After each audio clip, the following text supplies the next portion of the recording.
Bismillahirrahmanirrahim. Me emrin Allahut, mëshiruesit, mëshirdhuruesit. Paqja, mëshira, rahmeti dhe begatit Allahut fuqiplot qofshin mbi të gjithë ju. Të nderuar shikues, mirë se takohemi në TV Ikre në ciklin e emisioneve të Ramazanit, me që jemi në prag të një ndodhije të rëndësishme e cila ndodhi në këtë muaj të Ramazanit, pra është fjala për betejën apo luftën e Bedrit. Sot për të diskutuar në lidhje me këtë temë kemi të ftuar muftiun e nderuar të manastirit Haxhi Hamid Efendi Rasimin. I nderuar, mirë se erdhët në TV Ikre, është kënaqësi t'ju kemi në emisionet tona. Mirë se u gjetëm dhe faleminderit për ftesën. Ju faleminderit. Nderuar, me që jemi në prag të kësaj ngjarje të madhe, do të donim fillimisht një prezantim se cilat ishin shkaqet të cilat çuan deri tek kjo ndodhi apo tek kjo betejë. Bismillahirrahmanirrahim. Alhamdulillahi rabbil alamin wa salatu wa salamu ala rasulina Muhammedin wa alihi wa sahbihi ajma'in. Qala Allahu ta'ala fi kitabihil karim ba'da bismillahirrahmanirrahim. وَلَقَدْ نَصَرَكُمُ اللَّهُ بِبَدْرٍ وَأَنْتُمْ أَذِلَّةٌ فَاتَّقُوا اللَّهَ لَعَلَّكُمْ تَشْكُرُونَ صَدَقَ اللَّهُ الْعَظِيمُ. Falënderimet dhe lavdërimet në fillim dhe në fund i takojnë Zotit fuqiplot. Selavatet, përshëndetjet ja dërgojmë Muhammed Mustafa sallallahu alaihi wasallam, familjes së tij të pastër, shokëve të ndershëm dhe gjithë atyre që ndjekin rrugën e Muhammed Mustafa sallallahu alaihi wasallam. I nderuar Musanif, fillimisht faleminderit për ftesën që të jemi në këtë emision në TV Ikre gjatë muajit të Ramazanit. Inshallah, Zoti ju shpërblem për mundin dhe punën që e bëni, që gjatë këtij muaji Ramazan edhe xhamati, vëllezërit dhe motrat tona të cilat e përjetojnë këtë muaj të Ramazan do të kenë mundësi të përcjellin drejt për së drejti përmes TV Ikre ligjëratat, mësimet dhe këshillat, nasihatet gjatë këtij muaji të Ramazan. Ju falenderoj, të nderuar, është nder dhe kënaqësi edhe për ne që ju kemi këtu. Neve jemi në muaj në Ramazan. Muaji Ramazan është përplot me begati dhe mirësi. Përveç asaj që Zoti na ka obliguar që të agjerojmë këtë muaj të Ramazanit, ky është muaji dhe i Kur'anit, muaji dhe i mëshirës, muaji dhe i shumë ndodhive, siç përmenden ndër më të rëndësishmet është çlirimi i Mekës dhe betejë e Bedrit, për të cilën edhe sot ne do të flasim, siç përmendet edhe ju në pyetjen e parashtruar se në ditën e 17 të muajit Ramazan ndodhi një betejë mes Muhamedit alayhis salam, shokëve të tij, sahabëve dhe nga ana tjetër mushrikëve në krye me Ebu Xhehlin. Shkaqet të cilët sollën deri në këtë ishte pasi që Muhamedi alayhis salam u shpërngul nga Mekka në Medinë, nga shkaqet që atje ishte i maltretuar ai dhe gjithë shokët e tij dhe nuk ishin të lënë rahat që ta predikojnë fjalën dhe dinin e Zotit, u shpërngul nga Mekka në Medinë dhe pasi që u shpërngul edhe në Mekë edhe në Medinë, Muhamedi alayhis salam dhe shokët e tij në shumë raste ishin të ngasmuar ose ishin të penguar nga mushrikët e Mekës, edhe pse ishin në një distancë mjaft të largët. Deri një ditë sa erdhi kur pejgamberi alayhis salam dhe shokët e tij dëgjuan se Ebu Sufjani me një karavan prej disa qindra mijë deve është i drejtuar nga Siria për të kthehet prapë në Mekë me një pasuri të madhe që thuhet se ka pas vlerën mbi 50.000 dinar ari ose altan. Dhe pasi që morën vesh pejgamberi alayhis salam dhe shokët e tij, pejgamberi u tha disave kush don mund të takoj Ebu Sufjanin për shkak se ajo pasuri është edhe pjesë e tona që neve kemi lënë në Mekë dhe ata me pasurinë tonë po bëjnë tregti. Nuk thiri Muhamedi alayhis salam që të luftohen, nuk thiri që të vriten njerëzit, por ajo ishte e lënë e lirë simas vetë dëshirës të shokëve sahabëve të pejgamberit alayhi salatu vesselam. Dhe u nisën një grup aty ku ishte edhe vetë pejgamberi alayhi salam për të atakojnë Ebu Sufjanin. Mirë po Ebu Sufjani e dini se ai ka pas një mjeshtri të madhe dhe i ka njohur krejt rrugët, e ka ndru rrugën dhe karavani nuk është taku me shokët e pejgamberit alayhi salatu vesselam. Mirë po lajmin që e dërgon Ebu Sufjani në Mekke, ajo shkakton që të fillojë një përgatitje e madhe në krye me Ebu Xehlin dhe një herë për gjithmonë të pastrojnë punët me hesapet me Muhammedin a.s. dhe shokët e tij. Dhe kjo ishte ajo shkaku kryesor që erdhi deri në atë luftë ose në atë betejë të Bedrit mes muslimanëve, mes Muhammedit a.s. shokëve të tij dhe mushrikëve, edhe pse Ebu Sufjani lajmëroi se nuk ka dëme në pasurinë e tyre, edhe pse nuk ka dëme në njerëzit, edhe pse është çdo gjë normale, nuk ndodhi asgjë.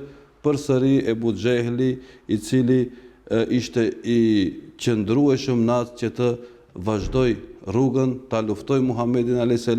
dhe t'i shfaros gjithë musliman në krye me Muhammedin a.s. prej sipërfaqes së tokës, a këtu përkrahje të madhe, siç dihet në histori përmendet se i ka dhënë edhe Iblisi, i cili ka marrë pjesë në atë luftë deri para fundit, kur e sheh se i vjen fundi, mushrikëve ka qenë bashkë me Ebu Xehlin dhe kanë ndihmuar që të luftojnë kundra Muhammedit alayhi salatu vesselam. Ky ishte shkaku kryesor që ndodhi të vi deri në një konflikt ose një betejë, luftë mes Muhammedit alayhi salam, shokëve të tij dhe mushrikëve të Mekës në krye me Ebu Xehlin dhe disa prijes të Mekës. Ju falënderit mufti nderuar, po që se futemi pak në historikun e kësaj ngjarje. Shkurtimisht ka mundësi na shpjegoni pak se si u zhvillua kjo ngjarje. Muhammedi alayhis salam bashkë me shokët e tij dolën nga Medina e jashtë, pasi që u dëgjua vetëm se edhe Ebu Xehli ka përgatitur një ushtri të madhe, e pajisur fort me kuaj, deve, armatim të asaj kohe, me shpata.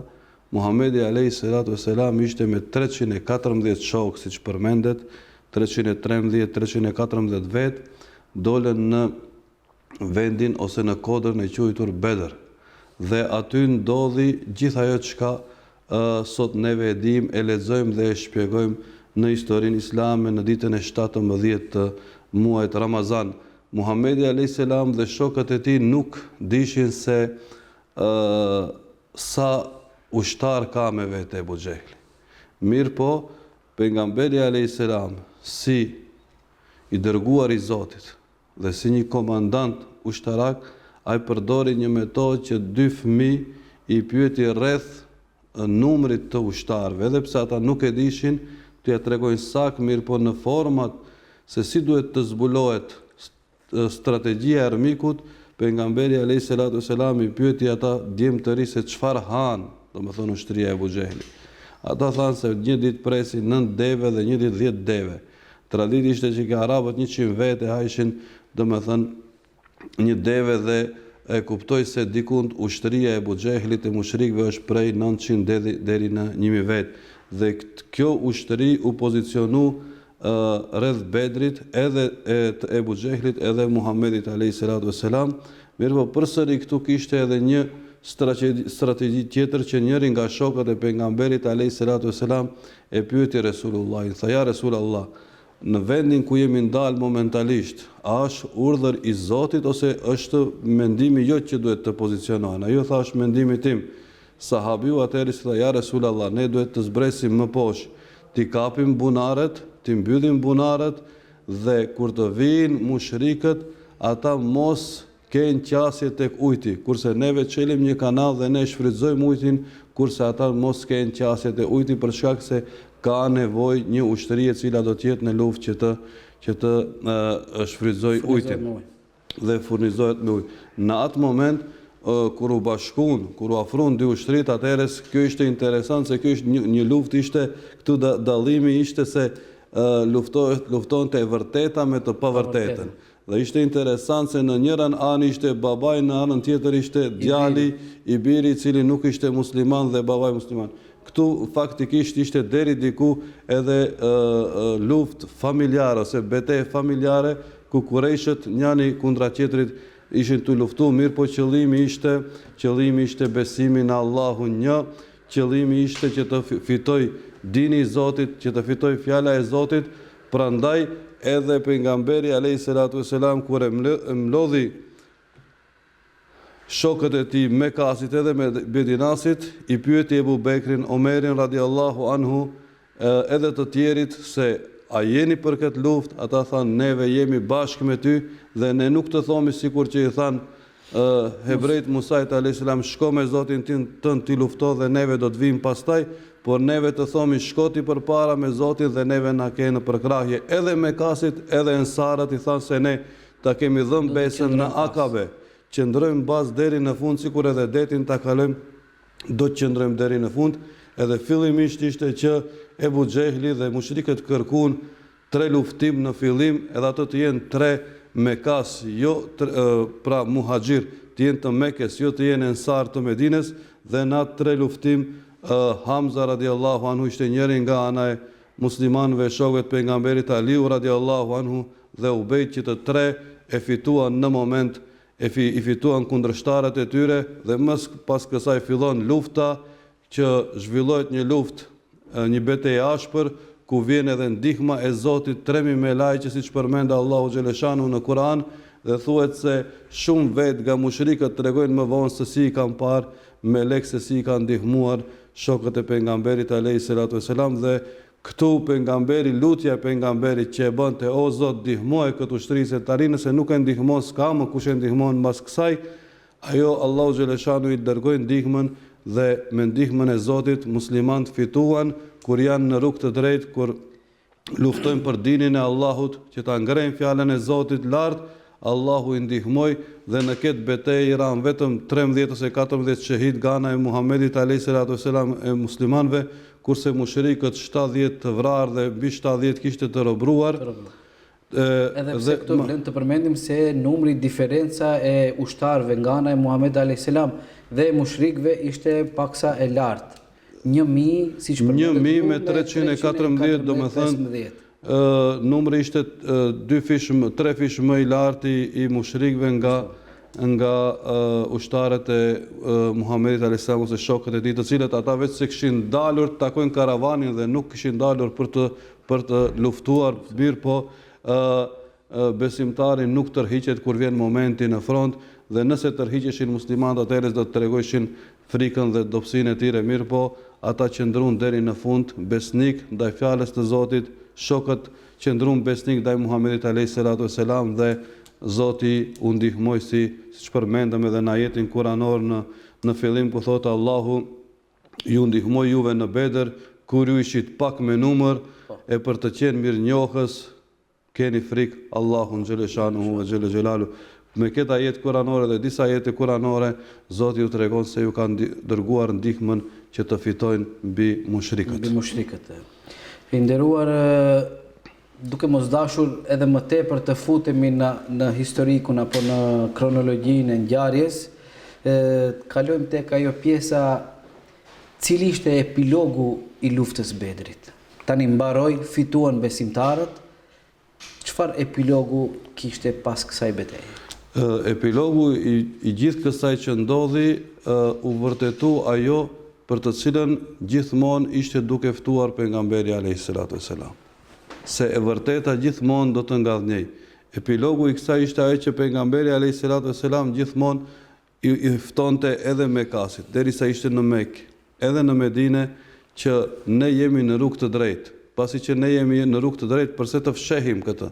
Ne duhet ta tregojmë këtë që e deklarojmë, që e besojmë, ta deklarojmë edhe të thirrim të tjerit të na bashkangjiten në këtë rrugë.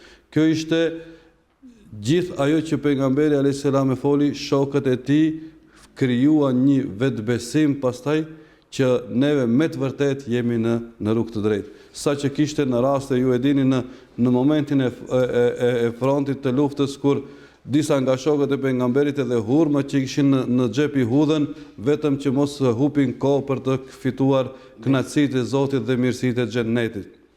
Prandaj epilogu gjithë kësaj lufte ishte që pas kësaj vetëm muslimanët u përqendruan, fituan një vetbesim, formuan shtetin e tyre dhe filluan shumë edhe popuj të tjerë edhe fisë të tjerë që ta pranojnë islamin, ta pranojnë islamin, shkaku që u tregu se pejgamberi alayhis salam në keq që thotë kjo është e vërteta dhe ishte në të drejtë. Ju falenderit të nderuar mufti, me që jemi edhe në fund të këtij emisioni, do kishim dashur një mesazh të shkurt për ata të cilët na ndjekin. Unë do të kisha dashur të them që muaji i Ramazanit është edhe muaji i Kur'anit, ku ka filluar shpallja e Kur'anit në këtë muaj të bekuar, në natën e 27 të muajit Ramazan, me fjalët e para ikre bismi rabbike alladhi khalaq. Lexo, mëso, studion në emër të Allahut xhaleshanuhu ve xhelle xhelaluhu. Mu në këtë unë dua ta lidh që në luftën e Bedrit, robrit që i kapi Muhamedi alayhis salam dhe shokët e tij, kur i mblodhi shokët që të japin propozime, kishte propozime të shumta, disa që ti marrim shpërblim ose të paguajnë lirinë e tyre, disa që të vriten. Muhamedi alayhis salam, njeriu i urtë, i mençur, i dituris, tha ai që din shkrim lexim, le t'i mësoj 10 musliman që nuk din shkrim lexim dhe për të fiton lirinë. Pra, shiqo çfarë mesazhi na dha pejgamberi alayhis salam para 1400 viteve, po vlera e dituris që është edhe porosi dhe imperativ i Kur'anit që është shpallur në muajin e Ramazanit në natën e Kadrit. Prandaj le të jetë ky një mesazh se kur je në rrugë të drejtë, në rrugë të vërtetë, kur je në rrugë të Zotit, Zoti do të ndihmoj siç i ndihmoi pejgamberin dhe shokët e tij.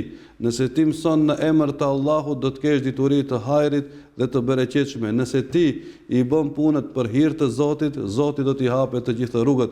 Ky është mesazhi që neve fitojmë në këtë moment dhe që nxjerrim nga mësimet e luftës të Bedrit ose betejës të Bedrit. Inshallah Zoti të gjitha ata që ranë dëshmor në këtë luftë, Zoti shpërblen me shpërblimet më të mëdha që gjenden në madhrinë e tij, kurse neve si ummeti Muhammedit alayhis salam lut Zotin fuqiplot që të na bashkojmë me pejgamberin alayhis salam dhe shokët e tij në Xhennetul Firdaus, dhe lut Zotin fuqiplot që këtë muaj të Ramazanit të na pranoj agjerimin, të gjitha lutjet, adhurimet që do t'i bëjmë për të gjithë muslimanët anë mban vendit ku jemi këtu në Maqedoni, po edhe në gjithë botën. Inshallah Zoti na pranon lutjet, adhurimet dhe ibadetet që i bëjmë në këtë muaj.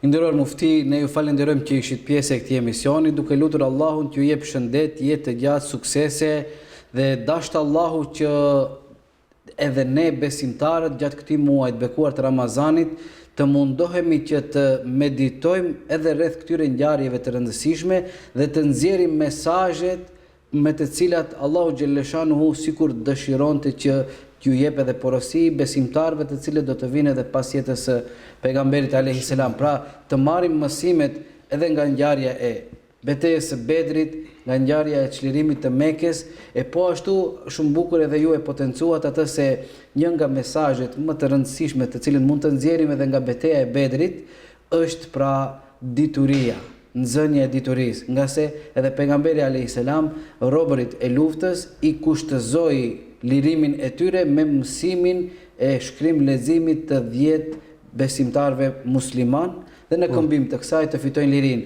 Dashtë Allahu që ne edhe pse sot jetojmë në një kohë ku nuk ka robëri, mirë po të mundohemi edhe ne t'i kushtojmë rëndësi pra dijes, sepse e vetmja gjë, një nga të vetme gjëra të cilat më së shumti të afron tek Allahu xhaleshanuhu është pikërisht kjo. Dhe jo rastisht edhe imperativi i parë apo fjalët e para, ajetet e para të cilat i zbriti Allahu xhaleshanuhu Muhammed alayhis salam ishin pikërisht mbi vlerën e dijes, lexo, mëso, studio.